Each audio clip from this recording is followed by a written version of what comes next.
Hey guys, so I know it's been a long time since I posted a video. First of all, sorry about that. Second of all, sorry about the light, but there's a window right in front of my camera here, and there's not really much I can do about it. But first of all, like I said, I'm sorry I haven't posted a video in so long. I know I've got a ton of new subscribers. So this video is kind of going to be like an update video for you guys. So I'm warning you right now, I have a ton to tell you. If you're like new to my channel, you don't know me or whatever, I did have a baby almost 3 months ago. So that's why I've been missing. I think my last video was like my November favorite. So my last video that I posted was in November. So I'm super sorry about that. I know it's been forever. Like I said, I had a baby about 3 months ago. So this is going to be my update video of like my life and what's going on. There's been a lot of huge changes, and then I'm also going to kind of go into towards the end of this video talk about my labor and delivery, and kind of how I've been after having my baby, because I know a lot of people wanted me to like make a whole new channel about my pregnancy, which I made a couple update videos, but I didn't do a ton because I didn't really want to do that. So first of all, if you are only here for beauty and related things, then my title says update plus labor and delivery. So you can go ahead and close this out now, because I know a lot of people don't want to watch that, and that's perfectly fine, but I know quite a few of you do. So if you do, then keep watching. Also, just to let you know, if I keep looking over this way, my baby is asleep right now. So I'm just checking on her if I keep looking this way. So don't mind that. Anyway, I think she's waking up. Hi, baby. I don't know. Anyway, so I'm gonna start off kind of by, and I apologize if this video is kind of broken up, number one, because I'm probably gonna have to stop and tend to her here in just a little bit. So it may be broken up quite a bit. I may have to edit quite a bit out. So I know some of you don't like that, so I'm just apologizing for that right now. And then also it might kind of be a little bit scattered all over the place because I don't have any notes, I don't have anything written down, so this is just everything coming from my my memory right now. So anyway, to get started, I guess I will start by updating you guys a little bit on my situation. We moved. First of all, I got married. My baby was due on November 28th. And she was actually 41 weeks and 5 days. I delivered her at 41 weeks and 5 days. So I delivered her on December 6th, 2011. And so she was like a week late. And then my boyfriend and I actually got married on November 23rd. Which was something we'd been talking about for a while, and it was nothing big. We didn't have a huge wedding or anything like that. We just went to the courthouse and got married, so I am a married woman now. And also, if you guys don't know, I'm from Indiana. I'm from a town called Clinton. Most of you probably have never heard of that, but I lived in Indianapolis for 3 years with my boyfriend, and he's in the military, he's in the Army. And he actually got an awesome job that we just couldn't turn down in Washington State. So we moved to Washington State, and we live in Washington State right now. We live about an hour from Seattle. So if any of you guys are familiar with Seattle or where that's at, we live about an hour from there. And I'm not going to say exactly where for like, privacy and stuff like that. But we live about an hour away from Seattle, and it's okay here, it's not home. I might make a whole separate video if you guys are interested, talking more about like our move and things like that. But like I said, I delivered my baby on December 6th, and we moved on January 3rd. We actually drove to Washington State from Indiana. It took us about 4.5-5 days to make it here, and then we didn't even have a house when we got here, so we actually had to stay in a military hotel for almost 2 weeks, actually a little over 2 weeks, until we found a place to live. So that was a big, huge, hectic change, especially with just having my baby, having a 1-month-old baby. We traveled a huge long trip having her, but it wasn't that bad. It was actually quite fun. And when she grows up, I can tell her that mommy and daddy took you all the way across the country, you know, when you were just a month old. So, and then actually we're going to be flying home next month here in actually probably about a couple weeks, because my boyfriend, or my boyfriend, I say that all the time, my husband actually has a daughter. She's about to be 5 with from a previous relationship, and you know, he hasn't seen her. He moved away from her, so we're actually going home to visit our families, and so that he can see his other daughter, and things like that. So when we go home, it'll be you know, my baby's first time flying on an airplane, and she's going to be only 3 months old, so that's kind of cool too, I think. So anyway, yeah, that's kind of my situation right now. We're living in Washington. I mean, I don't work. I did go to school. I was doing school, but obviously with having my baby and moving and things like that, it kind of put a damper on my school plans. So I'm not doing that right now, but I'm actually planning on enrolling this coming fall. So hopefully I can do that. You know, we don't have any family or anybody out here to watch the baby for us, so that's part of the reason why if I do go to school, it's going to have to be night classes and online classes, and that's it. And they're going to have to be late night classes because my boyfriend works late, so, or my husband works late. That takes a lot of me getting used to. So yeah, but anyway, I guess that's my update right now. So I don't know if you've noticed or not, but I did get a new camera. It is, I don't know what it is. Maybe I'll put it in the description if you're interested. But it's very high definition. It's we got it at Best Buy. My husband actually got it for us to do Skype on the big computer, because I have an iPad and my husband has a MacBook Pro. So I mean, we can do Skype on those and stuff, but we wanted one for our desktop computer. And so I thought it would be perfect for me to film my videos on, because it's great quality. I don't know, like, I do have makeup on, but I don't know if you guys can tell, but it's pretty high definition. I'm going to be doing a couple makeup videos here in a little bit, so it might show the quality of the camera. So that's pretty cool. My goal right now is to try and get up one video a week, but it's so hard for me to film videos because, you know, I got to shower, I have to get ready. And then I have to do it on Ariana's time. So, so just bear with me. You know, I haven't quit YouTube. I know I got a ton of new subscribers over the past 4 months, and I appreciate all of them. I'm so excited to get more subscribers and make more videos for you guys. Like I said, I'm going to do the best I can. Hopefully get a video up a week. If not a week, maybe a video every 10 days, I hope. But like I said, just bear with me. So, anyway, I'm going to go ahead. That's kind of my update. That's my life right now. I'm going to go ahead and tell you guys about my labor and my delivery. Sorry if I'm looking down. The camera's actually up, but in order for me to see myself and make sure that the light's not blinding you guys and things like that, I kind of have to look in the screen here. So that's why sometimes I'm looking at you guys and sometimes I'm looking down, because I'm just trying to make sure that I'm not blinding you guys with the sunlight and stuff. And sorry about my messy background. I'm gonna have to get like a backdrop or something, I don't know. But anyway, so labor and delivery. Like I said, I was 41 weeks and 5 days, I believe, when I delivered. Or no, not 41 weeks. I don't know what I'm talking about. I was 40 weeks and 5 days. So Ariana was 1 week overdue. And I went for my very last doctor's appointment. It may have been on the 28th or maybe it was on the 30th, I think, of November. And like I said, she was due on the 28th.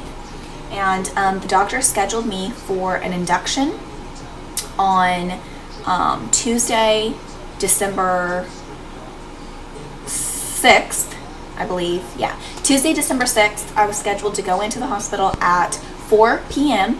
to have my induction started. And I actually went into labor on my own on Monday, December 5th. So basically, to make long story short, I had been having contractions for a good week, but they weren't anything steady and they weren't anything that had lasted. And actually, my pretty steady contractions started, and I will define steady in a minute, but they started on Saturday. Saturday, let me see, 5th, 4th, the 3rd. So my actual steady contractions kind of started on the 3rd. And by steady, I mean I would have, 2 or 3 contractions within 45 minutes, I would say, but they wouldn't like last, but they were steadier than what I had been having.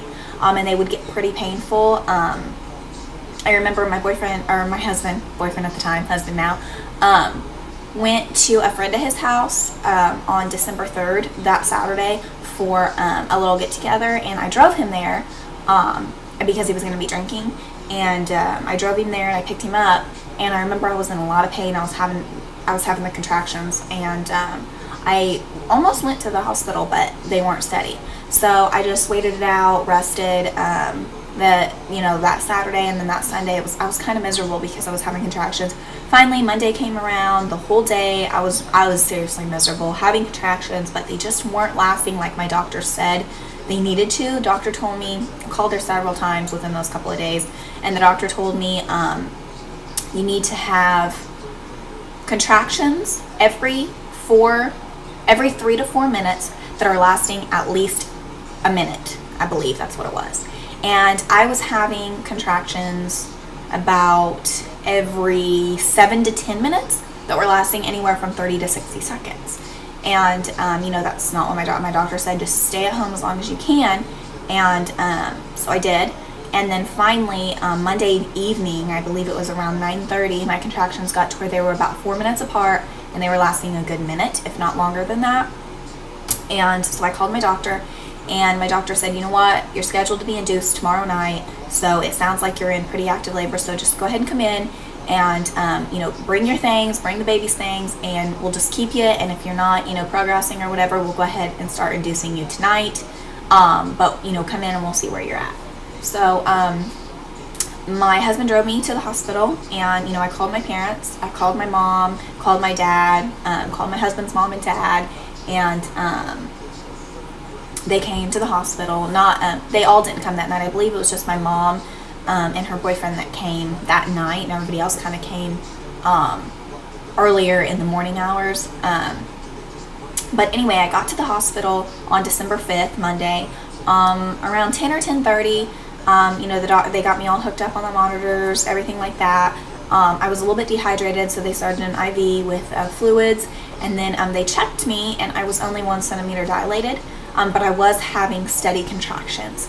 And so my doctor told me, she said, actually, she believed that the sooner you get the epidural, the better, because sometimes you can wait, and then you progress too fast, and it just gets too late to take the time to call the anesthesiologist for them to come have the epidural.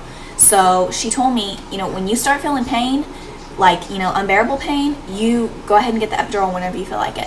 So, a few hours later, she checked me again. I was 2 centimeters dilated, and she told me that I could have an epidural anytime I wanted to. And those contractions, let me tell you, they were painful. And they were painful the whole day that I was having them, the whole day before, but there was nothing like active labor, and that was just miserable. So I went ahead and got the epidural at 2 centimeters dilated, and I know a lot of doctors and a lot of people think that epidurals will actually slow down your laboring process, and actually it didn't affect my laboring process at all. I was in labor, pushing included, right around 12 hours, which I'll get to that in a minute. But so anyway, I went ahead and got the epidural, which wasn't as bad as everybody said it was. A little bit painful, of course, when they were doing it, but honestly, it was the best thing. It was not bad, and it did help my contractions a ton. I didn't feel the contractions, I just felt a little bit of pressure. So anyway, make long story short, doctor kept coming in, checking me, blah, blah, blah. I was progressing great. She did have to stretch me a couple of times just to get me to kind of keep going on my own, but I didn't have to get any Pitocin. I didn't have to end up being induced. My body, did the labor fine on its own.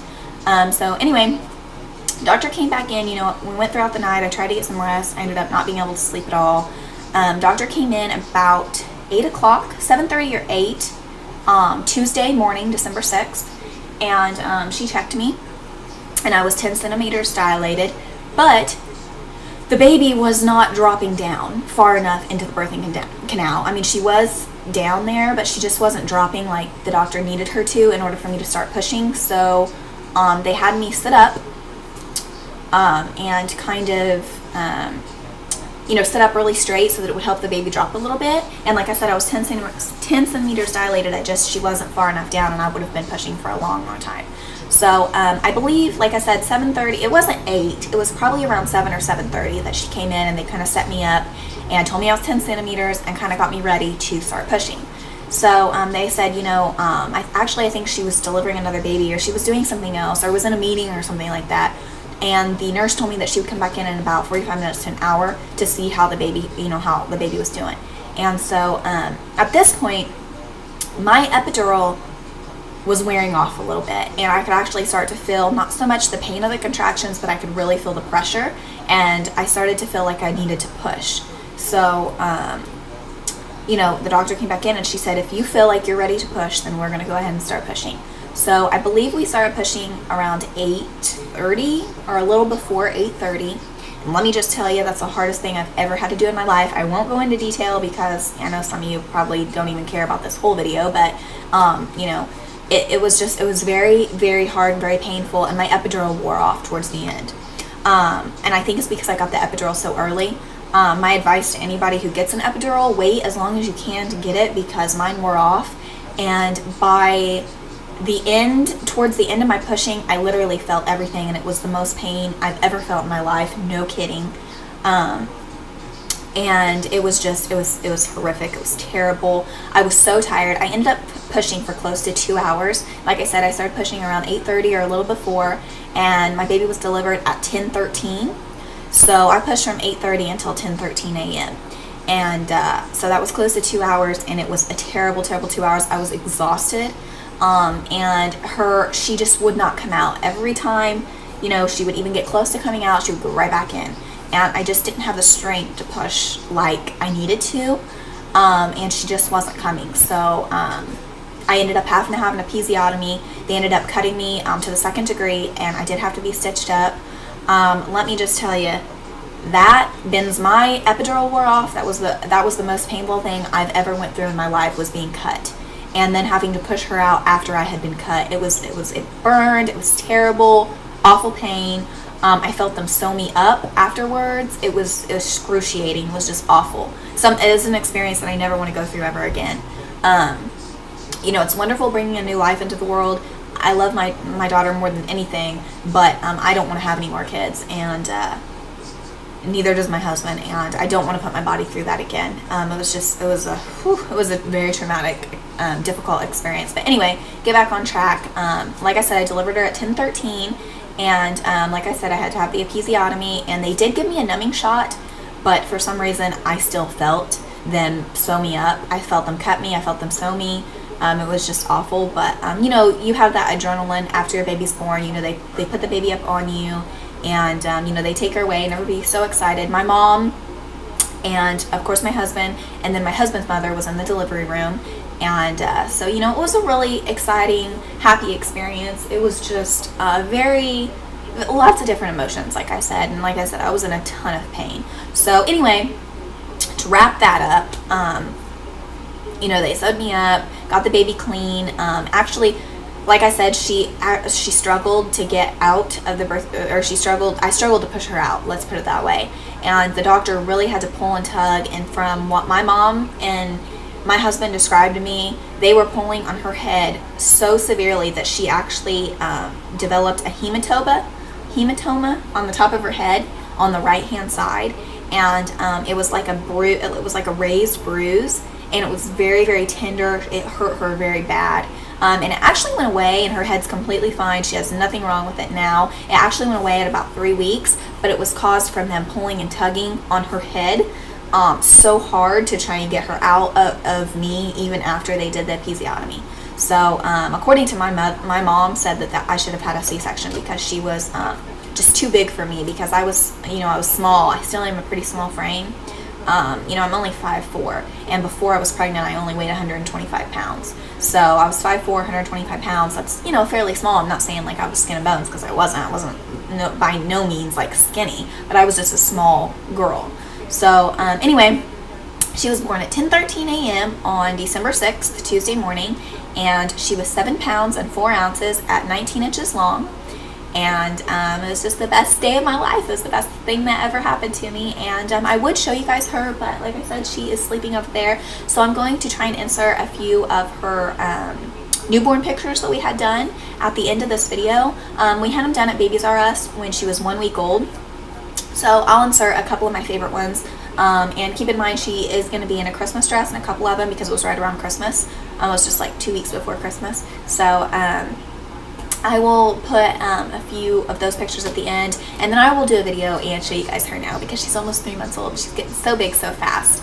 And we did name her Ariana Rose. Ariana is just a name that my husband and I really liked and that we agreed on, and then Rose is one of my middle names. Actually, I have 2 middle names, but Rose is one of them, and it's also after my my dad's mother, my grandma, that passed away when I was younger. So I just liked it and thought it fit, and we call her Ari just for short, just because you know, we wanted her to have a nickname. So her full name's Ariana Rose, but we call her Ari for short. I call her Ari Girl.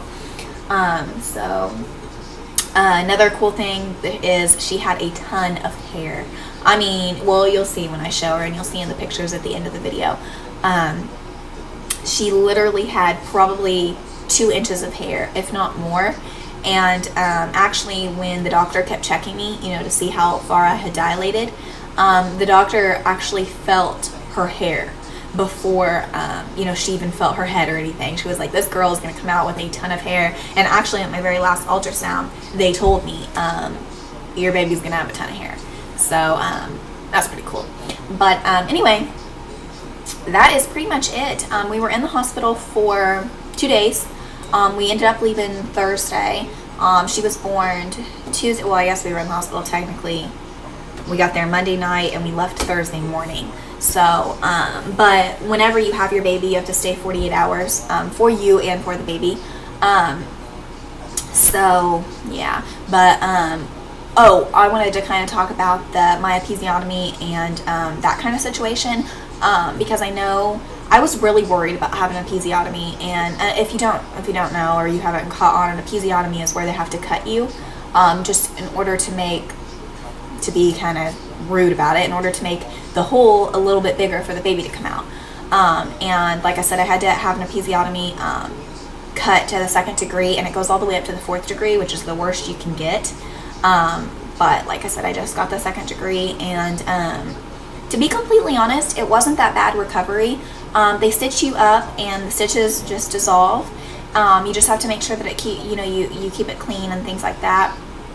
And you know, they give you stuff to take home to relieve the pain, and you know, they give you pain pills and little like ice pack, like they're like panty liner pad type things, but they're ice packs.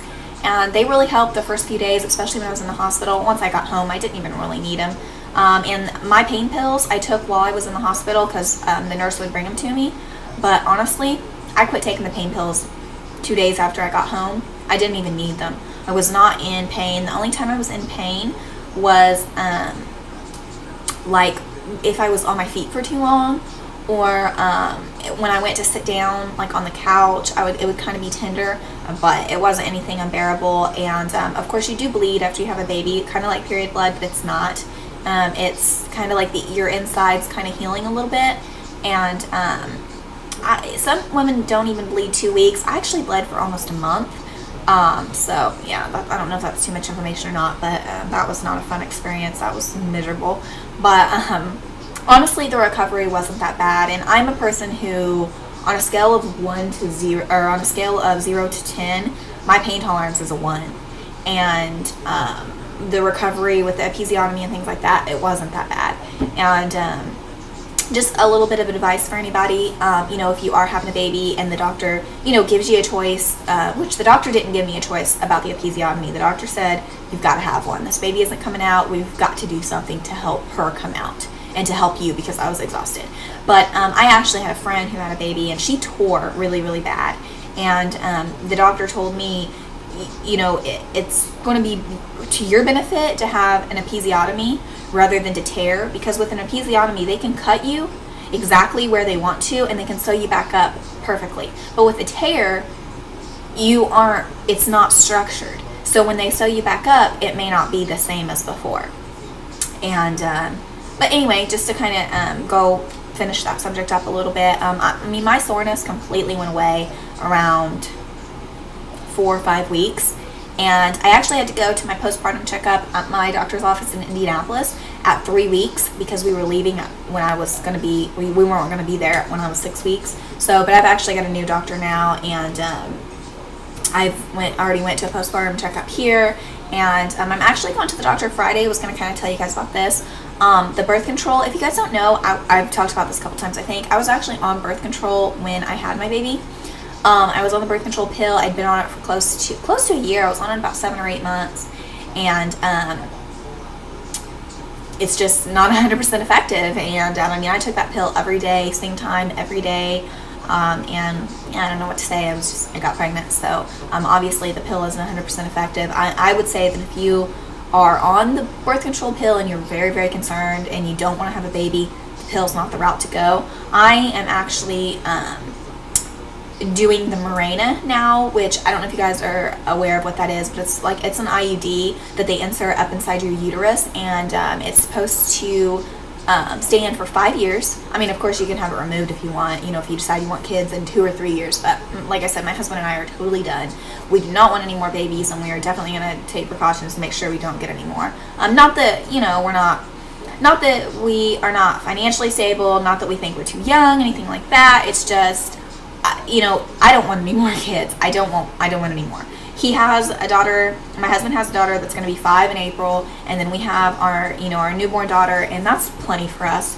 I don't want to put my body through that, like I said. So yeah, I'm doing the Mirena, and it's had awesome results. My doctor recommended it, so that's good. And then also I kind of want to talk to you guys about my stretch marks and stuff like that. I know my last pregnancy update video, I was 38 or 39 weeks, and honestly, my belly didn't grow much after that. It really didn't. I think she kind of stopped growing around 38, 39 weeks, and I did kind of get a lot of stretch marks towards the end of my pregnancy. The last couple of weeks, I got a lot, but they weren't noticeable until my belly went down. And I'm going to talk about this because it was something I was really concerned about. I was like, you know, is my belly going to be flat again right after I have her, or what's going on? Obviously, your belly's not going to go completely back down right after you have the baby. After I had her, my belly looked like I was maybe 5-6 months pregnant, maybe, you know, right after I had her. As I was leaving the hospital, it went down. Each day it went down a little bit more. Each week it went down a little bit more. You know, by about the 3rd, 4th week, I felt like my belly was pretty much back to normal. And then, of course, by your 6 weeks, by your 6th week, your uterus should be completely back to normal, because it's your uterus that keeps your belly having that round look. Because obviously you just delivered a baby, so it's not going to go completely down. But like now, like I said, she's almost 3 months old. She'll be 3 months on March 6th, and my belly's pretty much completely back to normal. It's just, I mean, it's still, of course, you know, your belly grew huge. I had a 7-pound baby inside my belly, so of course it's not going to be completely flat, and I am working at it. You know, I eat pretty good, which I am going to be doing a kind of like a health and fitness video. You know, I don't do like extensive exercise. I don't go to the gym. I can't because I have her. But I do my fair share at home by myself, and I feel like I'm in decent shape. I feel like I look decent for, you know, just having a baby 3 months ago. I'm pretty happy with the way I look. That was my phone, sorry about that. But I know a few of you, I know I've gotten a couple of messages of people, you know, asking about my stretch marks and stuff. And like I said, you couldn't see them, which I will stand up and show you kind of my body and my belly here in a little bit. Because I know when I was pregnant, I was like, I want to see what your belly looks like after you have a baby, because I thought mine was going to be ruined, which let me tell you, it's not pretty. And I don't like it now, and I won't be wearing a bikini for a long, long time. But that's okay. That's part of it. As long as it's not like protruding and makes me feel uncomfortable, then I'm fine with it. But I did get a few stretch marks on my back. I got some on my legs, on my boobs, and my belly. So, and also they say that it helps you lose baby weight if you breastfeed, and I breastfed for 2 weeks. It was an awesome experience. I really enjoyed doing it. You know, I produced a ton of milk, but it was very demanding for me. And, you know, you couldn't measure the amount of milk that the baby got. You didn't know how much they were, you know, drinking at each time period unless you pumped, which I did. I pumped a lot so that other people could help me. But it was just too much for me. I felt like, and I kind of was hard on myself about it at first, because I was like, you know, you're being selfish. It's best for the baby. But, you know, I did it for 2 weeks. She got the, you know, the benefit of it for the first 2 weeks of her life. And now she's on Similac formula, which is pretty much the best formula that you can put babies on. It's supposed to be just like breast milk. It's what her pediatrician recommended. And she does fine on it. She's fine. She gets gas once in a while, but it's not anything unbearable, and she does fine on the formula. So it's just the breastfeeding just took it out of me. It's exhausting, and you know, your boobs are full. They hurt. They're huge, which some people might think that's a benefit, which, you know, they look good, but they hurt, and it was miserable. And then when I had to let my milk dry up, it was terrible. My boobs hurt so bad. But yeah, that's kind of where we stand with that. You know, I was all for the breastfeeding. I want to breastfeed, I want to breastfeed, I want to breastfeed. But all in all, you know, when reality set in, it just wasn't for me. It's just not for some people, and I did the best I could. And, you know, my baby's just fine on the formula. So, you know, she likes it. And also with the breast, she kind of struggled a little bit, latching and things like that. And then when we switched her to the bottle, she was just so much more satisfied on the formula than she was on the breast milk. And I didn't like seeing her struggle and cry every time she would try to drink from the breast. So I just said, I'm done with it. We're doing the formula. She's happier, I'm happier. And all in all, you know, my best advice right there is, if you're not happy doing the breastfeeding, if it's too much for you, too demanding, you have to do what makes you more comfortable and what makes you more happy, because in the long run, baby's not going to be happy if mommy's not going to be happy. So that's how I feel about that. And so yeah, I guess I will show you guys my, this is my, let's see, about 9 to 10 week postpartum body, belly. I have lost most of my baby weight. I still have about 10 to 15 pounds I would like to lose, and that would be actually taking me below my pre-baby weight. But you know, if I can't get there, that's fine. I'm perfectly fine where I am. I can wear most of my pre-pregnancy clothes. I actually can wear my pre-pregnancy jeans. It's just they're a little tight and they're a little uncomfortable, so I bought new jeans. I don't actually wear those because they're just kind of uncomfortable. Most of my shirts and you know, pajamas, things like that, everything fit me fine. So that's good. So I'm gonna go ahead and show you guys kind of now I do kind of have like a bigger t-shirt on, but I will kind of, and this camera is high definition, so you guys are going to be able to see all of my stretch marks here. This is kind of with my shirt, so you know, you can't really see a pooch or anything until you kind of lift up my shirt a little bit, and then, you know, there's a little bit of a pooch, but it's not anything huge, and I'm pretty satisfied with it. And I just ate lunch a little bit, so I would just like to kind of tighten it up a little bit, because as you'll see, it's a little bit not as tight as what I'd like. But I will show you guys kind of my stretch marks. Now with my pants, you don't see a lot of them, but as you can see, you know, my belly's decently back to the size it was. You know, I was never in stellar shape. I never had abs or anything like that. And then as you can see, I have a lot of stretch marks down here, which actually are beginning to fade slowly but surely. And then I have a few here on my side that are actually fading really fast, and the ones on my legs are fading really fast too. So that is pretty much it. You know, I don't think that they're anything horrid or awful. You know, like I said, I won't be wearing a bikini anytime soon. Oh, sorry about that. I just gave you a boob shot. But I won't be wearing a bikini anytime soon, but I'm happy. I'm fine. It's part of having a baby. It's part of the process. It's part of being a mom. So anyway, I hope that you guys enjoyed this video. I hope that it was helpful for some of you guys. Feel free to let me know in the comments if you liked it, if you didn't. You know, I know for some people it might be too much information. Like I said, if you're not interested in it, the title was up there in the first place, so you could have not watched it. But if you did make it to the end of this video, thank you so much for watching. Thank you all for sticking with me, and yeah, I will see you in my next video, which probably will be a makeup related video. What I'm wanting to do for you guys is I wanted to do a nursery tour for you guys, but if I do a nursery tour, it's going to be filmed on my iPad, simply because the camera I'm filming on is actually a computer camera, and I can't like take it anywhere with me, so it won't be the best quality, but it'll still be, you know, decent. And then I also want to do a what's in my diaper bag, and then like baby must-have essential items, which I think would be kind of cool. I always like watching those videos. And then I'm also going to do a couple of makeup videos for you. I kind of have a couple new items that I wanted to show you that I got that I'm really liking lately, and then kind of like my everyday makeup routine, since now that I'm a mommy, I have literally no time for myself, let alone to put makeup on. So I thought that would be kind of a fun thing to do. So keep a watch out for those videos, and thank you so much for watching and sticking with me, and I'll see you guys in my next one. Bye!